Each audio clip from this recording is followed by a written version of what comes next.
Bismillahirrahmanirrahim. Assalamu alaikum and welcome to this 14th August edition of Newsroom. I'm your host, Khalid. But first of all, a very happy Independence Day to all of you who are watching, all of you who are celebrating, whether you are in Pakistan, whether you are in any other part of the world. A very, very happy Independence Day. This Independence Day reminds us of all the sacrifices that our elders made in order for us to live in a land with freedom, in order to breathe freely, in order to continue with our lives as we want. And this has been all made true due to the tireless, endless sacrifices made by our elders, of course led by Quaid-e-Azam Muhammad Ali Jinnah and his group of leaders who wanted to carve out a separate state for the Muslims of the subcontinent, and indeed they did. And it is thanks to their tireless efforts that today we are living in the Islamic Republic of Pakistan. Today is the 77th birth anniversary or Independence Day anniversary of Islamic Republic of Pakistan, and we've got lots to discuss with you today. Different aspects of what independence means, of what being a Pakistani means, of what the spirit, the philosophy, the vision, the objectives of our leaders were when they carved out the state for the Muslims of the subcontinent. Lots of questions that come to our mind, especially with the youth of Pakistan that is in a bulge, as Yusuf Raza Gilani Sahab was just saying some minutes back in an address. 65% plus are the youth of our country.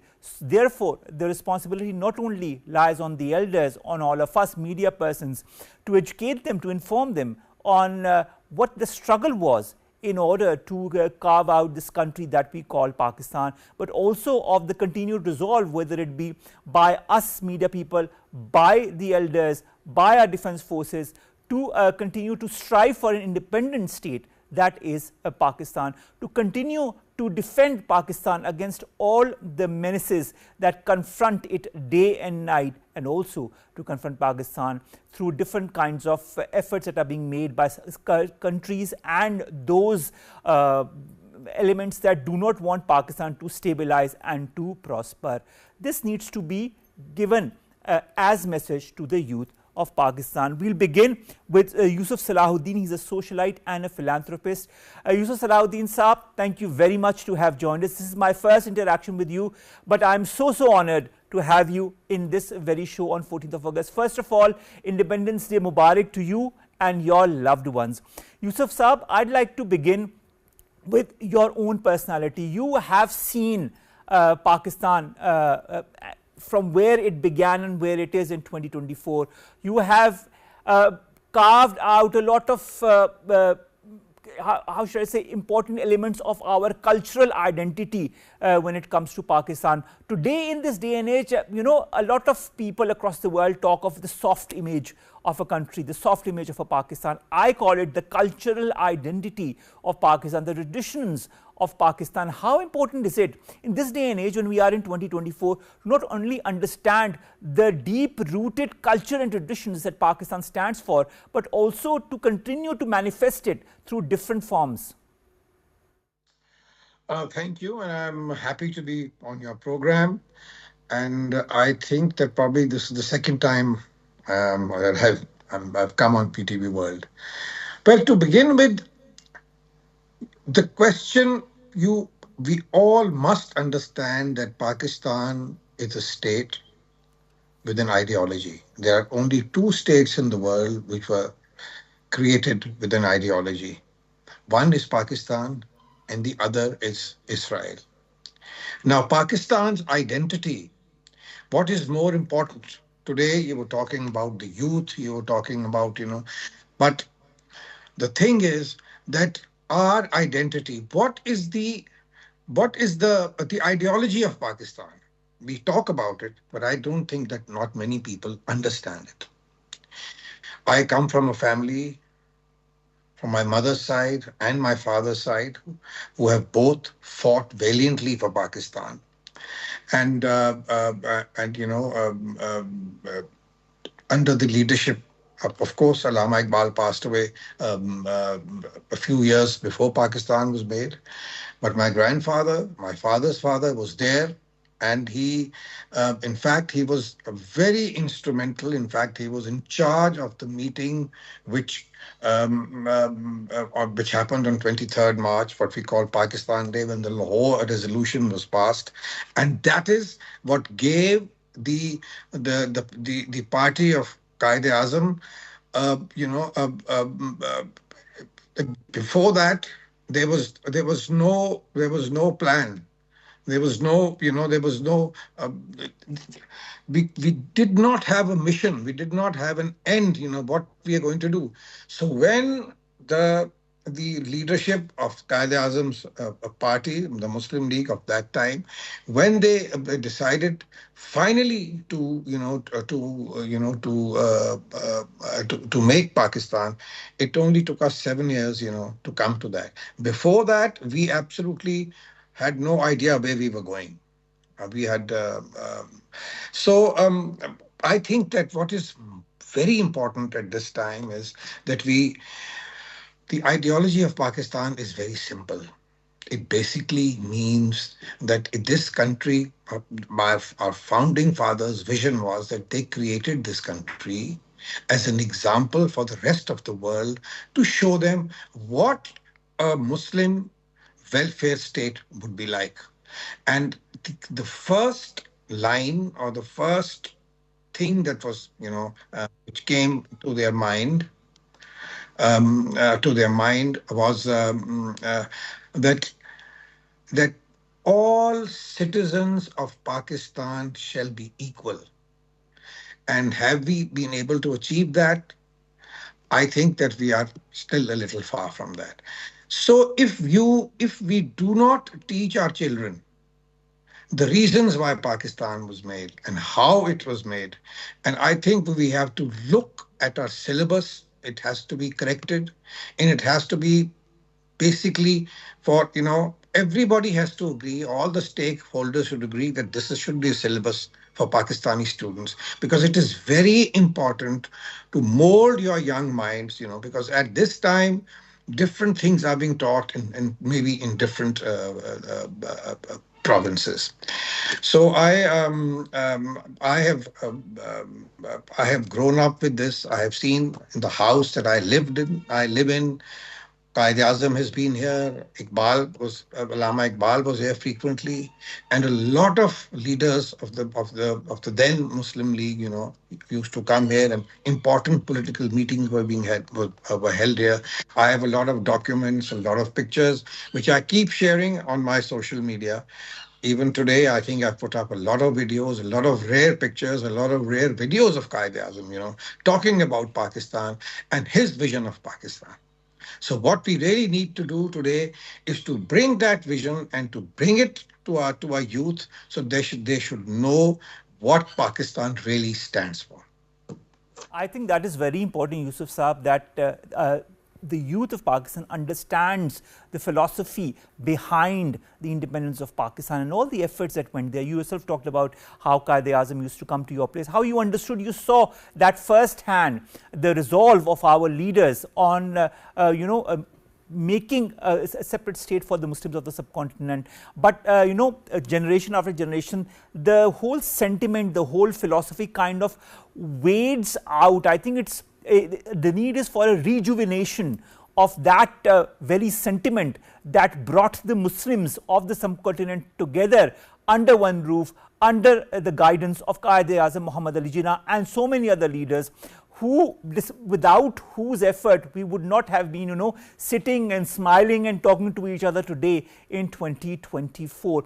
In your point of view, Yusuf Saab, what needs to be done? If I were to ask you in 2024, what are the measures that need to be taken, A, to reinvigorate that sentiment of Pakistaniyat, of nationhood in the youth of Pakistan, irrespective of what their political affiliation or background is, to come together as one, with your fist instead of fingers, being separate in different directions. What advice would you like to give to the youth of Pakistan today on the 14th of August?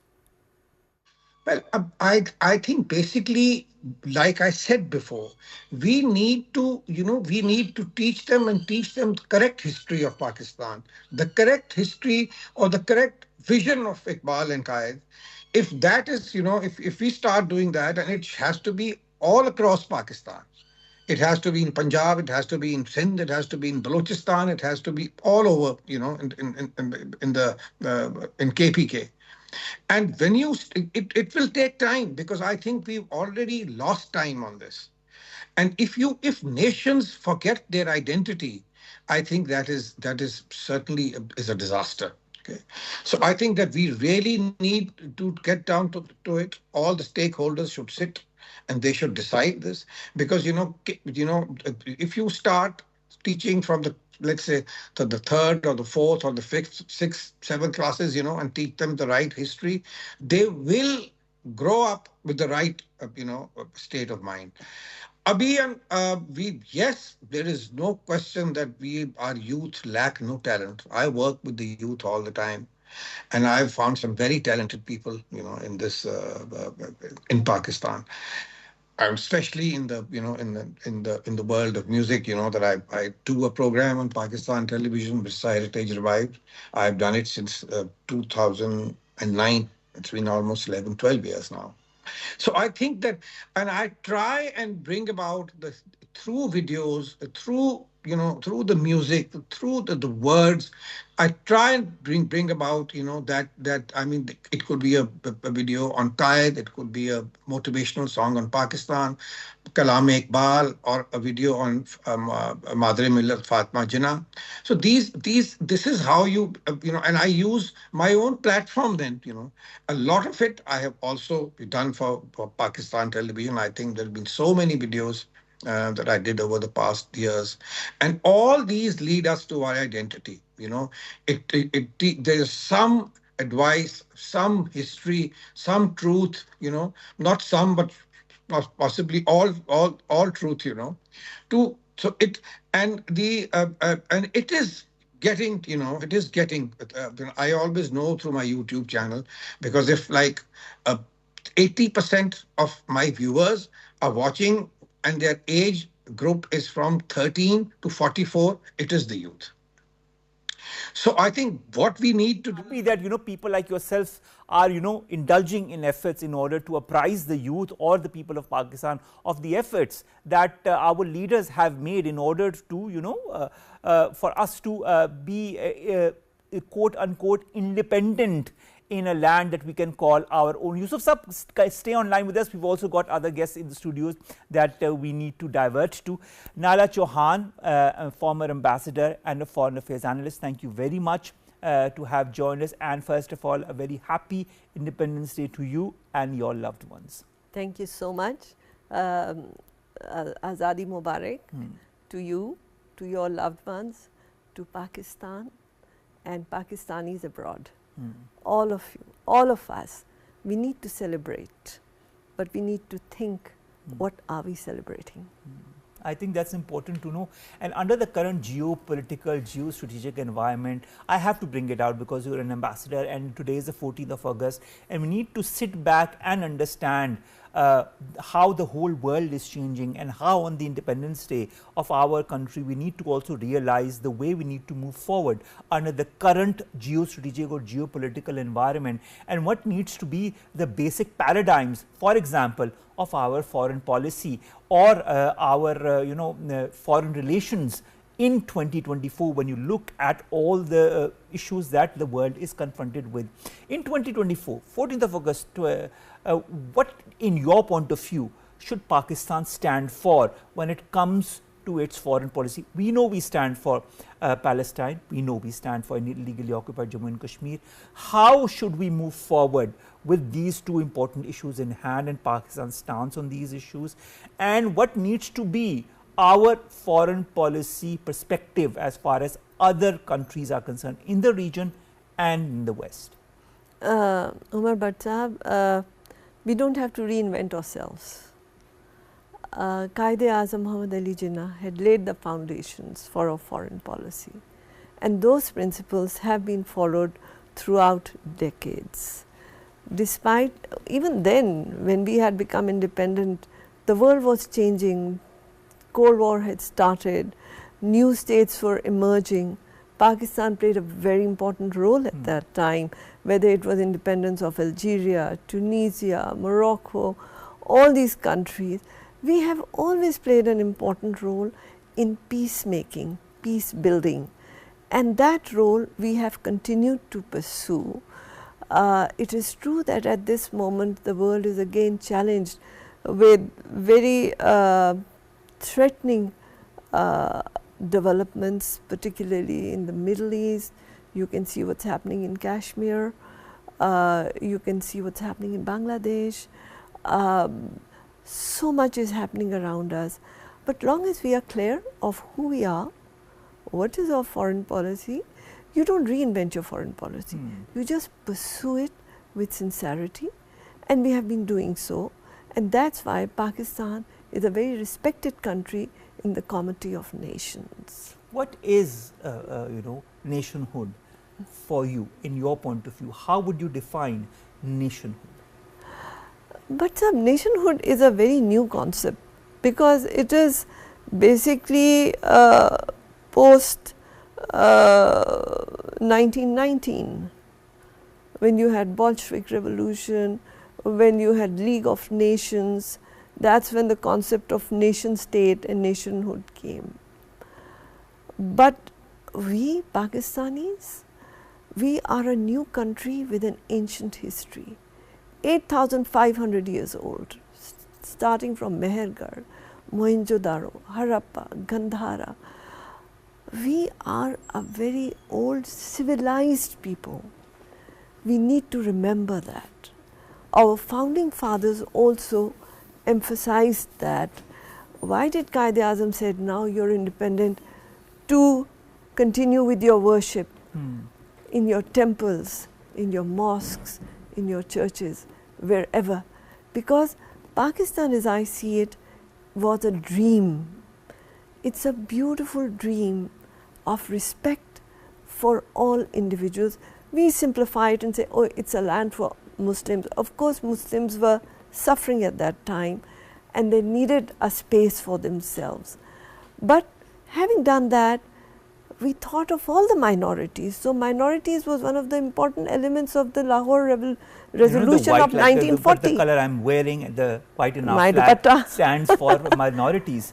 And have you noticed that every Tuesday and Wednesday, we don't eat meat? Have you ever thought why? We do that, but we never think why. This is a practice that started from Akbar Badshah's time, to respect the minorities who didn't eat cow. We also celebrate now the International Minorities Day, that was recently. That's true, but this has been our way of life. It's not new that we do Gosht Ka Naga on Mangal and Budh. We have been doing it. Which country in the world would do it? That they would change their eating habits to respect their minorities. I've traveled the world, I've not seen any country do it except us. So inherently we are tolerant people, but we have to now do some introspection on what has made this chaos here, why we are changing, what factors are at play, and like you said, identity. Who are we? We are inheritors of great civilization. We need to remember that. And realize and remember and understand learn and it. read and understand. Exactly. I think that is very important. Yusuf Salahuddin Saab, I'd like to, now that I have you here, and it's so exciting to talk to you, I'd like to understand, or maybe have your point of view of some of the important memories that you can recall, of the beginning of our country, that is Pakistan, of what the great leaders used to talk about when they used to come to your place, any notable quote that you still remember from the Qaid or from other leaders, because you are more or less an institution as well for so many like myself who can learn so much from you just by the amount of knowledge that you have as far as Pakistan's past is concerned. I was born in 1951, a few years later after Pakistan was created. And of course, I don't, my grandfather passed away in 38. and the Qaid passed in 48. Yes, Mohtarma Fatma Jana I have seen, I have met.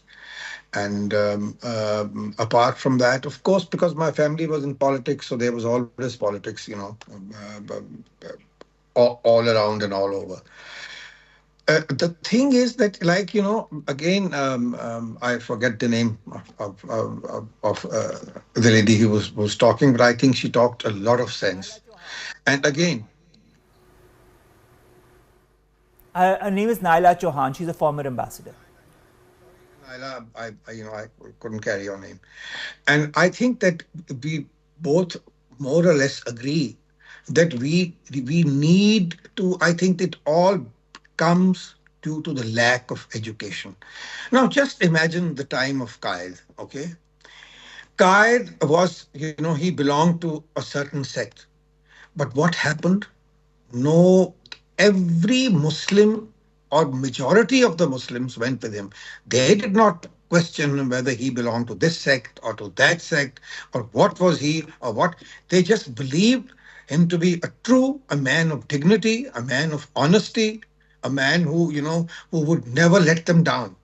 And you see, whenever we need to have unity, it is very important, to have unity. And without unity, we are nothing.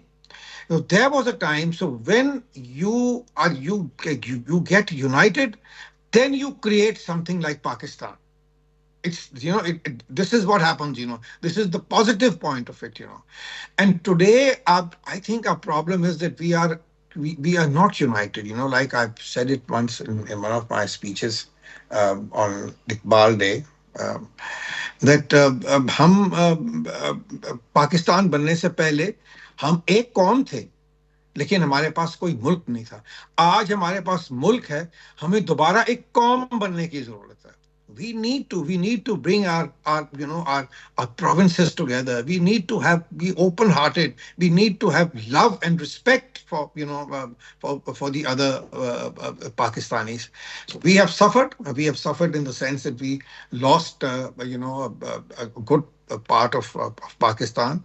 And I think that should maybe teach us a lesson that we should not make a mistake like that again. And yes, you're right that the youth of this country are, it's a great asset for Pakistan.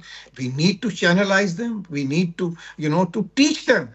I mean, the problem but it's not the problem with the youth. The problem has been with us, or maybe the next generation after me, that that वो कहते हैं ना कि किसी का हमने youth का हाथ ही नहीं कभी पकड़ा.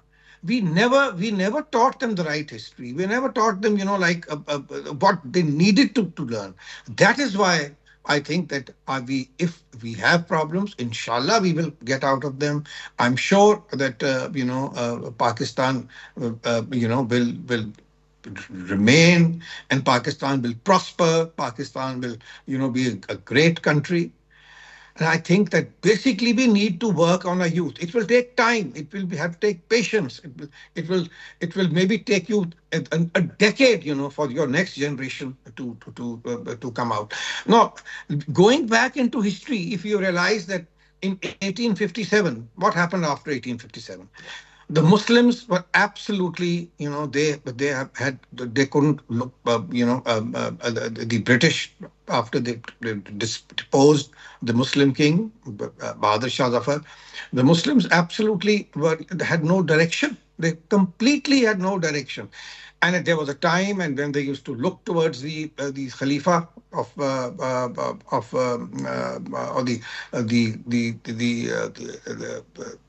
the Turkish. Okay, Yusuf Salahuddin Saab will continue to be in conversation with you, but we've also been joined now by Sardar Ramesh Singh Arora, the Punjab Minister for Minorities. Ramesh Singh Arora, thank you very much to have joined us. We are, of course, talking not face to face but online after quite some time. Today is Pakistan's Independence Day, and of course the minorities have played a very important role in the development, in the prosperity of our country since 1947. The white in our flag represents the minority, as I was discussing with Ambassador Naela Chohan as well. What role have you do you feel the minorities can continue to play in different sectors of Pakistan development, and what does the government aspire to do in that regard? First of all, happy Independence Day to all who are celebrating independence today. Either they are in Pakistan or living outside the Pakistan. So Pakistan is a blessing for the Pakistani nation. And once we talk about the Pakistani, so we all citizens of the state, either without any caste, creed, and discrimination. We have one passport, which is a green passport. So we all belong to one nation, which is the Pakistani nation. So we all should be proud of it. And the Constitution of Pakistan says that all citizens of the state enjoy equal rights. And my government, you must remember the first speech of Chief Minister Punjab in the Punjab Parliament when she took oath and became the Prime Chief Minister of Punjab. She said that minority is pride, our pride, and my vision is that the minority is safe and secure in Punjab. And there, for me, being a provincial minister, that is a guiding principle. And to implement those initiatives, those programs which really focus on that and are more geared towards the security of the minority. But as long as your concern, your point is, your question is concerned, see, minority is playing a very key role in the development of Pakistan. You can, you must remember S.P. Singha when his casting votes decided where to go and where the West Punjab will go. So from that time till today, every community, either Sikh, Hindu, Christian, they are playing their role for the betterment, for the development of the country. And see, our flag has two colors. One is white and the other one is green. And until or unless you don't have these two colors, these two colors don't match. So never you can't say it's the flag of Pakistan. So when we say flag of Pakistan consists of two colors, means minority and majority both play a key role, a crucial role, and they both have an integral part for the development of the country. But still, where we talk about that the minority enjoys equal rights, every government say, particularly by whosoever is in the government claims or says that we are here to protect, safeguard our minority, but still, minority have their concerns, minority have their certain challenges, and we are fighting against the mindset, which mindset creates unrest, which mindset becomes the cause of mob lynching, which mindset becomes the cause of burning of properties of the minorities who are the citizens of the state, which mob becomes a root cause of the resolution which was passed against the Pakistan in European Union or Minority Watch report comes from the US. So these all we need to think about it, and we have to become one nation. Because if your minority is not safe and protected in Pakistan, then I don't see any meaning to celebrate independence on 1947. Because in 1947, on 11th August speech, Quaid-e-Azam Muhammad Ali Jinnah categorically said that today you're free to go to your temples, today you're free to go to your mosque, today you're free to go to your churches or any worship place which and or you can go and you can have your own religious rituals according to your faith. But today there's a question: either all citizens of the states they have equal rights, although the constitution says that all citizens of the states are equal. As long as if you talk about the Sikh community, certainly Sikh community always considers that we are the one who are more privileged, we enjoy our rights. Our Sikh diaspora, when visit Pakistan, they are very much welcome. They go back very good memories. Sikh properties in Pakistan protected, but still there are certain minorities who consider themselves there that they must be given proper attention.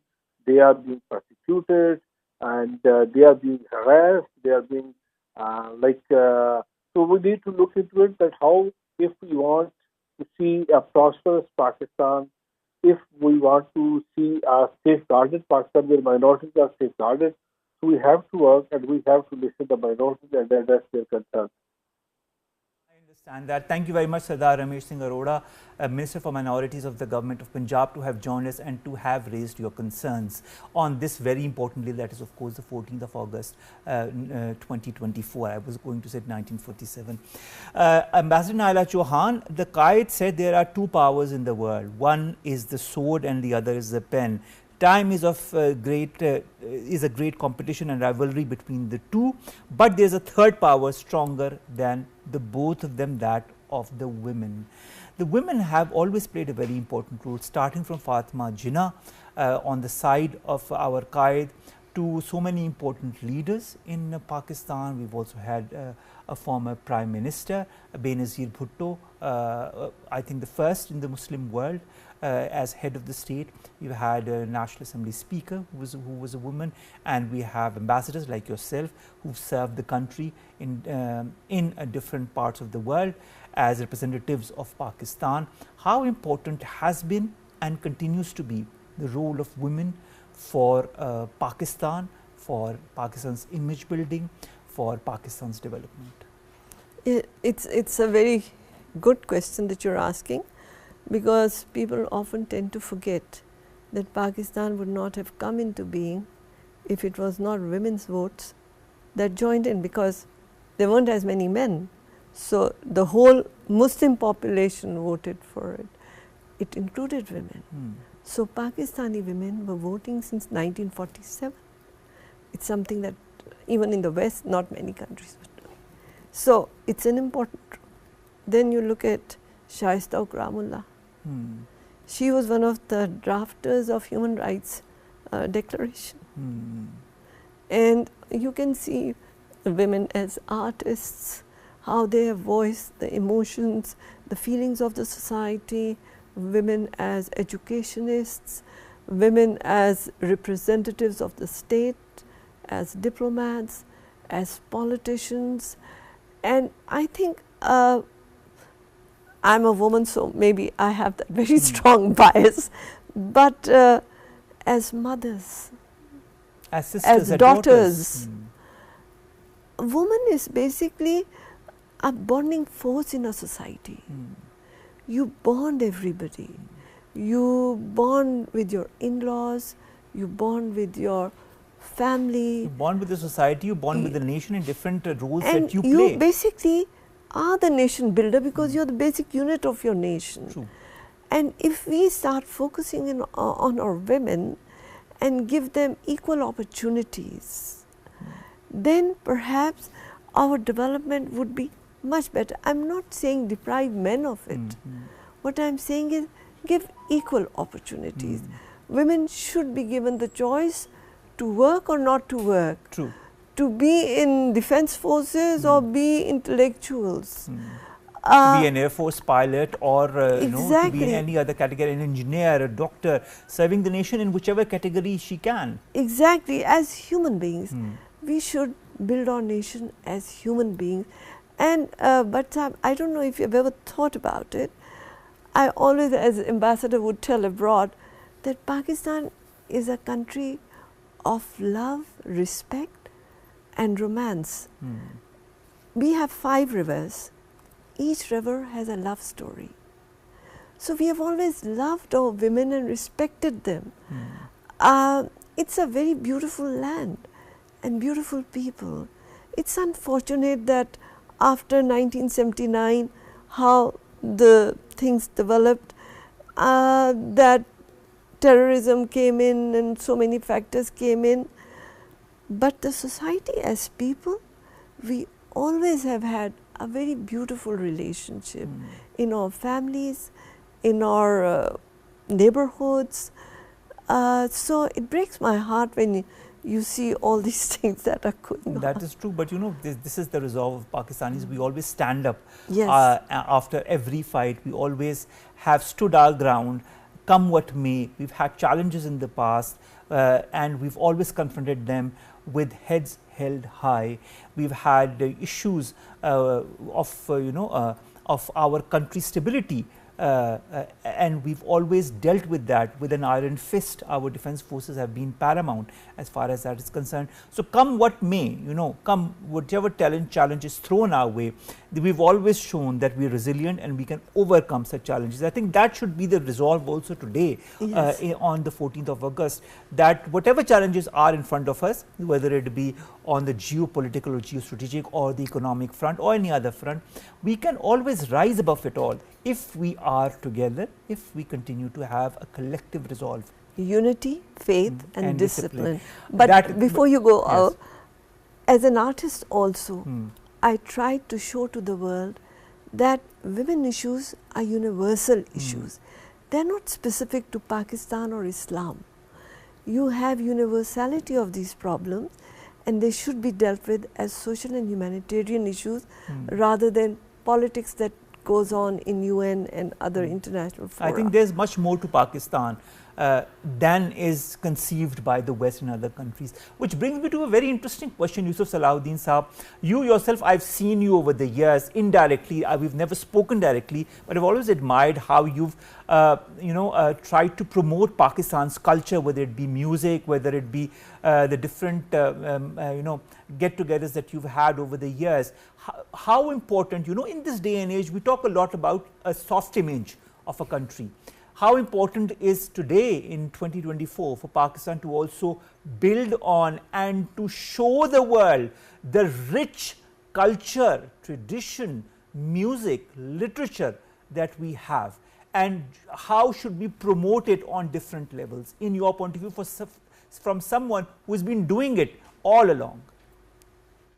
Well, I think in today's world, I think it is the media, it is television, it is Facebook, it is YouTube, it is whatever applications that they are to, and you see, I see a lot of things on social media, and I'm quite I'm quite astonished to see that even in the most backward of areas there are people who are talking, who want to be known, who want to be seen.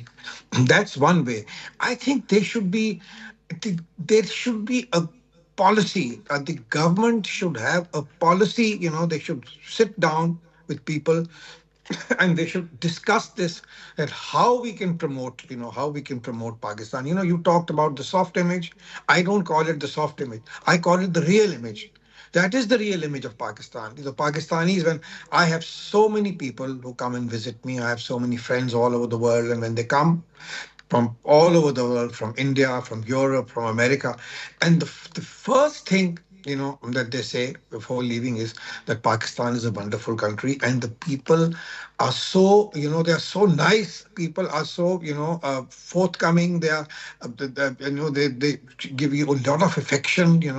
And then there are times when they go to shops and they don't even charge them anything, or they would sit in a taxi and like especially people who come from India. And I think over the years, we need to, like, for instance, I feel, that the great thing which was very much a part of our culture was Basant. An effort should be made to make it into a safe Basant, because it was an amazing time when people from all over the world would come to Pakistan and they would see the real side of Pakistan, that how Pakistanis can even enjoy themselves. And, it was also, I think that it was over the years, it would have become something would have been, economically very good for Pakistan, because, more and more tourism would come. You remember the time when there were no hotels available during those 2 days of Basant. Airlines were carrying, they were extra flights, extra trains, everything. And abhi to it had just been Pakistanis and more or less, expatriates, Pakistanis living abroad who would come. And slowly it was getting to that, to that level. I mean, I've had people like the president or the chairman or the head of city corporation who came for Basant. I've had all sorts of people, from all walks of life. There could be heads of state. I'd like to understand something, Yusuf Saab. I'd also like you to give us a short point of view as far as the music or our literature is concerned. That are also very strong proponents of Pakistan's culture and traditions. And don't you feel that in this day and age, a lot of our youth also do not know our literary geniuses or our musicians, whether it be the folk musicians or those who are no longer with us and those who want to follow in their footsteps? Shouldn't we also be promoting them to also promote, as you said, Pakistan's real image? I'd like a very short answer, very short of time, Yusuf Saab. I mean, it's all there. Like I said, everything that you know is everything is on YouTube. People who are interested, people who want to know, they do find ways. But what I was saying was, look, for instance, book reading was such an important part of at least my life, and I'm sure everybody else's. But look at the youth of today. I mean, nobody is interested in reading books. So that these are things which we have. I understand. I think what you're trying to say is that we need to reinvigorate a culture where music becomes a part of our society, where reading becomes a part of a society, where literature also, where all the literary geniuses that we've had and we continue to have should be also read and by our youth, and so that they can better understand where our country comes from and what has been the background of all those people who have been part and continue to be part of Pakistan. Yusuf Saab, you were a bit short of time, so I bid you farewell. Thank you so very much to have joined us, and I hope this is a first of many encounters that we are going to have in the future as well. And Naela Chohan Sahiba, it's a pleasure to have you all adorned in white and green today for our Pakistan Day, Pakistan's Independence Day. And I think it's important the perspective that you've also shared with us as far as women is concerned, as far as unity, faith and discipline that the Qaid has always talked about. I think these are three important points that if a normal Pakistani or youth especially understood the power behind these three words, that we can rise above all the other powers and become a country to be reckoned with just in the next couple of years. Ladies and gentlemen, this brings us to the end of this hourly show. It was short but sweet. I'd like to just end by saying that true freedom comes from determination, from zeal, from zest, from respect, from patience, from ownership of your country. On this very day, try to think on those and try to build yourselves as a better Pakistani so that we can be a stronger nation. Allah Hafiz.